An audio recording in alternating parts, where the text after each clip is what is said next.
नमस्कार, आप देख रहे हैं कमोडिटी राउंडअप। मैं हूं मनीषा गुप्ता और आज बात करेंगे एमसीएक्स की, जहां पर नए ट्रेडिंग प्लेटफॉर्म की शुरुआत हो चुकी है, जो थोड़ा सा डिलेड जरूर था। 11:15 बजे यहां पर कारोबार शुरू हुआ और माना ही जा रहा है कि शुरुआती 1-2 मिनट की प्रॉब्लम्स के बाद यहां पर अब स्मूथ कारोबार बनता हुआ नजर आ रहा है।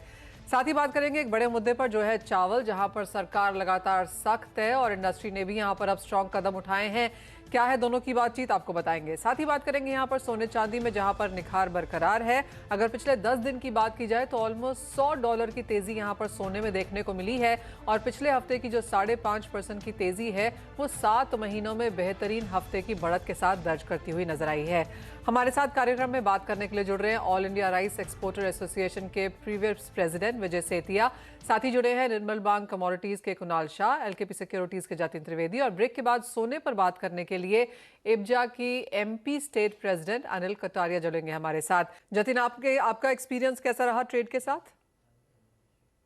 मनीषा, जैसे कि टाइमिंग की वाइज अगर देखा जाए तो अच्छा खासा सबको टाइम मिल गया था एडजस्टमेंट करने के लिए। ऑलमोस्ट आपको 1.5 घंटे का टाइम बैरियर मिल गया था, जहाँ पर सभी को अवेयरनेस होना भी बहुत जरूरी था कि न्यू प्लेटफॉर्म होगा तो थोड़ा बहुत एडजस्टमेंट रहेगा। I think couple of minutes of glitches थोड़ा बहुत स्लो था उस टाइम पे।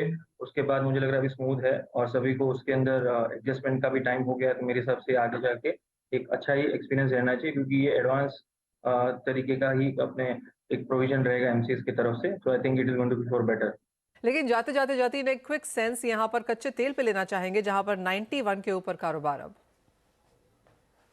मनीषा, जिस तरह से मार्केट का रिएक्शन है, I think Jio political tension easing जब तक नहीं होगा तब तक ये जो सेफ तौर पे जो जैसे बिलियन से बाइंग हो रही है, उसी तरह पे एक रिस्क की जो बाइंग है वो भी क्रूड के अंदर बन रही है। बिकॉज एस्केलेशन अगर होना शुरू हुआ, specially from the people those who are exporters of oil, जैसे कि ईरान हो गया या अन्य देश हो गए जो भी हो गए, अगर उनकी तरफ से कोई भी स्टेटमेंट आता है जहाँ पर वो समर्थन या उसका सपोर्ट करना शुरू करते हैं, जैसे मेरे सहयोगी कुणाल ने भी कहा कि इस तरह के अगर कोई भी न्यूज़ फ्लो आना शुरू हो जाती है तो डेफिनेटली यहाँ पे इम्पैक्ट जो और ज़्यादा पॉजिटिव हो जाएगा।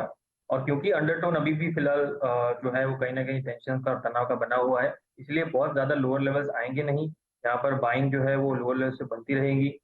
जिस तरह से डब्ल्यूटीआई जो है वो 85 का सपोर्ट ले रहा है। मुझे लग रहा है 84-85 का जो रेंज है, यहाँ पर एक बाइंग सपोर्ट आपको देखने मिलते रहना चाहिए ब्रेंट के अंदर, नाइमेक्स के अंदर। और हायर साइड में अराउंड 91-92 के आसपास के लेवल्स भी रेजिस्टेंस प्ले कर रहे हैं, तो वहां तक वापस से जाना चाहिए।